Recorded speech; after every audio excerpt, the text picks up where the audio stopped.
A ver, ¿qué hace falta para que una familia se atreva a desafiar a todo un imperio? Uf, buena pregunta para empezar. Y más aún, ¿qué pasa si esa lucha no es solo por un trozo de tierra, sino por el alma misma de un pueblo? Exacto. Hoy vamos a meternos de lleno en la historia de los macabeos, a través de los textos que la relatan.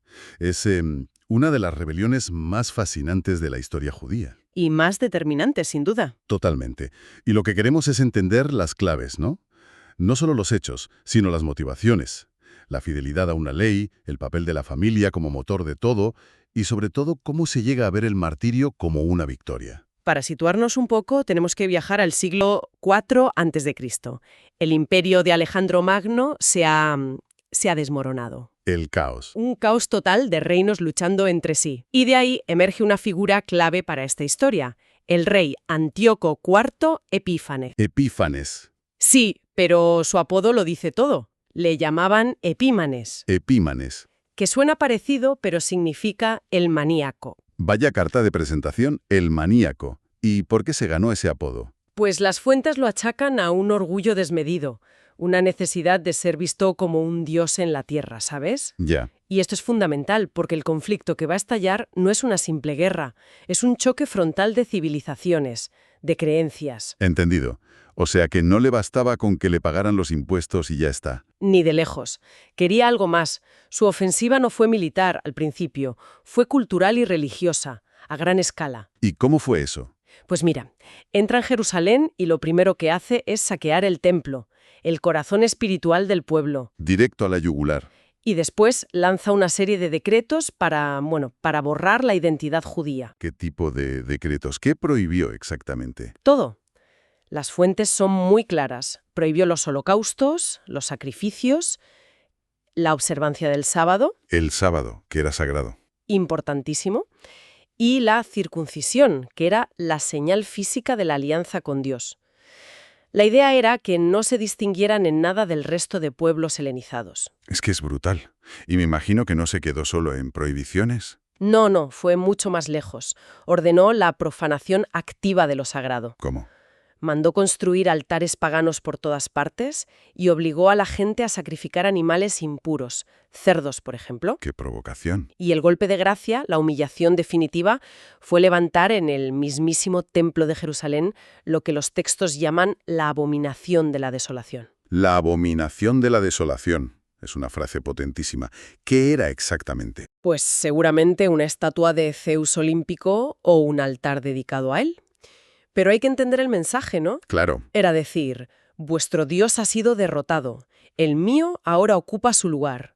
Una humillación espiritual inimaginable. ¡Qué barbaridad! Pero esto me lleva a una cosa.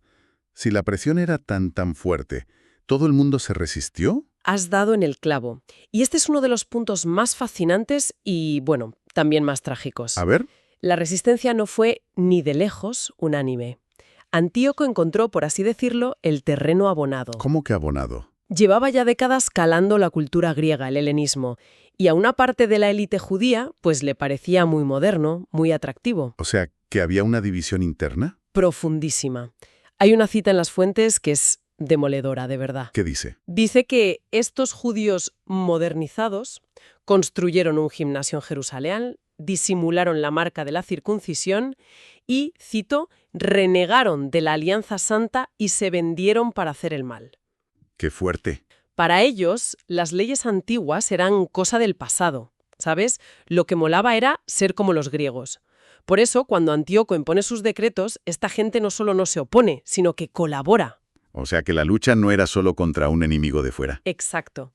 Era también contra una parte de tu propio pueblo. Vale, el panorama es desolador. Un imperio que te quiere aniquilar y parte de tu gente que parece que está de acuerdo. Parece una causa perdida, ¿no? Lo parecía. ¿Hubo alguien que dijera hasta aquí? Sí. Y no fue un general. La chispa saltó en un pueblecito llamado Modín y la encendió un anciano sacerdote, Matatías, con sus 5 hijos: Juan, Simón, Judas, Eleazar y Jonatán. ¿Qué pasó en Modeín? A ver, ¿cómo una familia de un pueblo perdido puede ni siquiera plantearse enfrentarse a un imperio? Todo empieza cuando los oficiales del rey llegan al pueblo. Ajá. La orden es clara. La comunidad tiene que hacer un sacrificio pagano público para demostrar lealtad.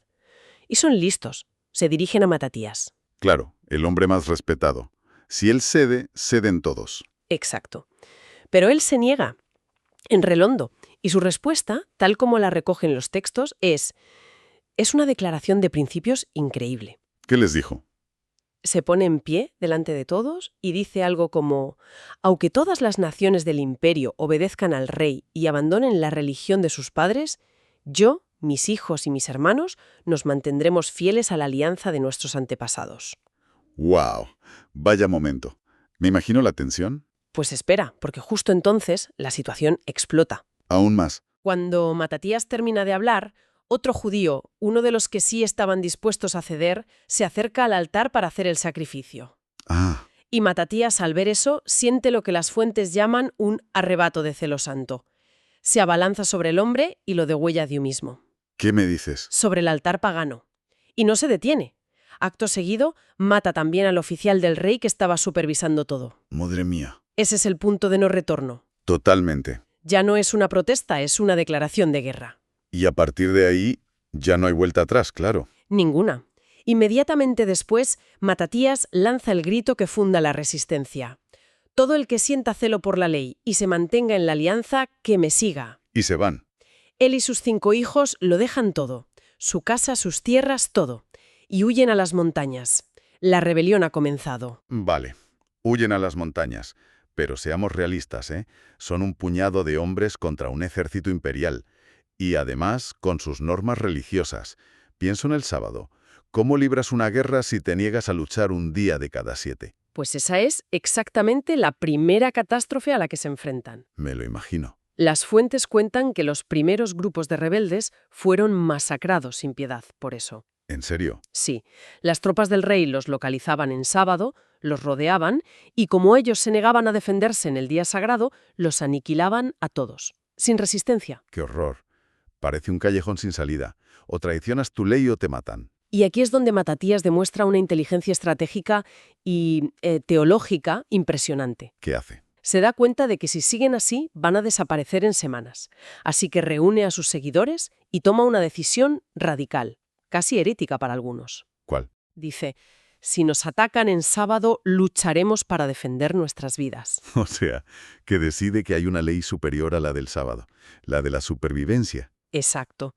Entiende que el propósito de la ley es dar vida, proteger al pueblo, no conducirlo a la aniquilación. Se trata de preservar el espíritu, no solo la letra. Es un momento de una madurez increíble. ¿Y este hombre, Matatías, el que lo empieza todo, llega a ver el fruto de su lucha? No, muere poco después del inicio. Vaya. Pero antes de morir, reúne a sus hijos y les deja una especie de testamento espiritual, que es la clave de todo lo que viene después. Un plan de batalla. Mucho más que eso, es una transferencia de misión. Les dice algo así como: ahora, hijos, arded en celo por la ley y dad vuestra vida por la alianza de nuestros padres. Acordaos de las hazañas de nuestros antepasados y alcanzaréis una gloria inmensa y un nombre eterno. O sea, que les está diciendo que esto no es solo cosa suya, que forman parte de algo más grande. Precisamente. Les conecta con una cadena de fidelidad que se remonta a Abraham, a Moisés. Su lucha no es un capricho, es el siguiente capítulo. Y aquí se ve la importancia brutal de la familia. Claro. No es solo sangre. Es el primer lugar donde la fe se protege, se enseña y se transmite a la siguiente generación. Les pasa el testigo. Un testigo que recoge su hijo Judas. ¿Qué sabemos de él? Judas es el nuevo líder, el genio militar, y es conocido por su apodo, Macabeo. Macabeo. Sí, y hay un detalle curioso. Se especula que el apodo viene de la palabra aramea Macabá, que podría significar martillo. Martillo. ¿Por qué? Pues la teoría más llamativa es que podría ser por la forma de su cabeza.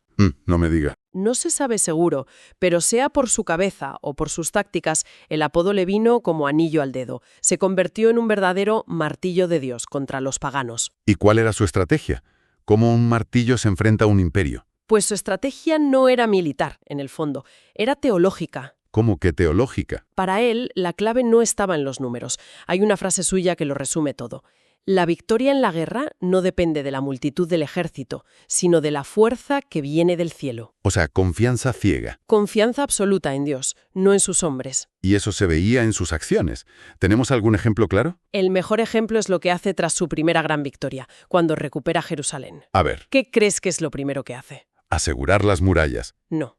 Su prioridad absoluta es religiosa, purificar el templo. Volvemos al templo. Judas y sus hombres entran y lo encuentran todo profanado, las puertas quemadas, la maleza creciendo. ¡Qué imagen! Y su primera reacción no es de alegría, es de luto. Rasgan sus vestiduras, se cubren de ceniza y lloran antes de empezar piedra a piedra a restaurar el culto. Este enfoque en la fe por encima de todo es increíble. Pero las fuentes llevan esta idea todavía más lejos, ¿verdad? Estoy pensando en las historias de los mártires. Absolutamente. El segundo libro de los Macabeos se centra mucho en esto. Y la historia más impactante es la de una madre y sus 7 hijos. Uf, Los arrestan y los torturan uno por uno, de las formas más crueles que te puedas imaginar, para que hagan un solo gesto de apostasía: comer carne de cerdo. 7 hijos uno detrás de otro. Es que es inimaginable. ¿Cómo podían soportarlo? ¿Qué les mantenía firmes? La respuesta la da uno de los hijos justo antes de morir. Le dice al rey: es preferible morir a manos de los hombres cuando se tiene la firme esperanza de que Dios nos resucitará. ¿La resurrección? Esa frase lo cambia todo. Es que estamos asistiendo a una evolución teológica gigantesca. El sufrimiento y la muerte ya no son el final, no son la derrota. Se conviertan en otra cosa. Se convierten en una inversión en la vida eterna. El martirio deja de ser un fracaso para ser la máxima expresión de fe en la promesa de la resurrección. Entonces están cambiando por completo las reglas del juego. La muerte ya no es perder. Exacto. La muerte por fidelidad se convierte en la verdadera victoria. Y la figura que sostiene toda esta teología es la madre. La madre de los 7. ¿Sí? Mientras ve cómo los torturan y asesinan, no se desespera. Los anima uno a uno. A uno le llega a decir: el creador del mundo os devolverá con misericordia el espíritu y la vida. ¡Qué interesa! Para ella, sus hijos no están muriendo, están naciendo a la vida verdadera. Es la culminación de ese legado del que hablaba Matatías, ¿sabes? Totalmente. La fe no solo se enseña, se encarna hasta el final. Es una historia increíble de fe, de sacrificio. Pero, y aquí me surge la duda, ¿sirvió para algo? Es la pregunta clave. Porque las fuentes son crudas, ¿eh? Dicen que tras la muerte de Judas volvieron a surgir los apóstatas. O sea, el mal contra el que lucharon no fue erradicado. Parece que todo fue en vano. ¿Valió la pena? Si lo miras desde un punto de vista puramente político, la respuesta es ambigua. ¿Es cierto? La victoria no fue definitiva, la facción prorriega volvió a ganar poder, la lucha continuó. Entonces, ¿cuál fue la verdadera victoria? ¿O es que no la hubo? La hubo, pero no se mide en términos de control territorial o de éxito político. La conclusión a la que apuntan las fuentes es que su victoria fue de otro orden. ¿De qué orden? Dicen que cuando la ley de Dios está en juego, cualquier sacrificio es un deber de justicia. El triunfo de los macabeos no fue fundar un reino estable, fue brillar en el firmamento de la Iglesia y de la historia como un ejemplo eterno. Un ejemplo. ¿De qué exactamente? De fidelidad radical en un mundo que la veía como algo absurdo, de lealtad a Dios en medio de la apostasía y la desilusión. Lo que ellos proclamaron, con su vida y con su muerte, es que la única victoria que importa al final no es la que se consigue en el campo de batalla, Sino otra. sino la que se gana en la fidelidad a Dios. Esa es la victoria que nadie les pudo arrebatar y que ha inspirado a la gente durante milenios. Entonces lo que hemos desvelado hoy es la historia de una transformación. Empezamos con una persecución cultural y acabamos viendo que la resistencia fue un acto de reafirmación espiritual. Total. Hemos visto cómo la familia, con Matatías y sus hijos, y luego con esa madre, se convierte en el núcleo donde se forja la fe. El baluarte. Eso es. Y, al final, hemos descubierto cómo la idea de victoria se redefine. El martirio deja de ser la derrota para ser el mayor acto de esperanza. Y todo esto nos deja con una pregunta final, para darle una vuelta. Dispara. ¿Qué define realmente una victoria? ¿Es el resultado inmediato que podemos medir? ¿Un territorio? ¿Un tratado de paz? ¿O es quizá la fuerza de unas convicciones que, aunque parezcan aplastadas a corto plazo, tienen el poder de inspirar a generaciones futuras para que nunca, jamás, se rindan?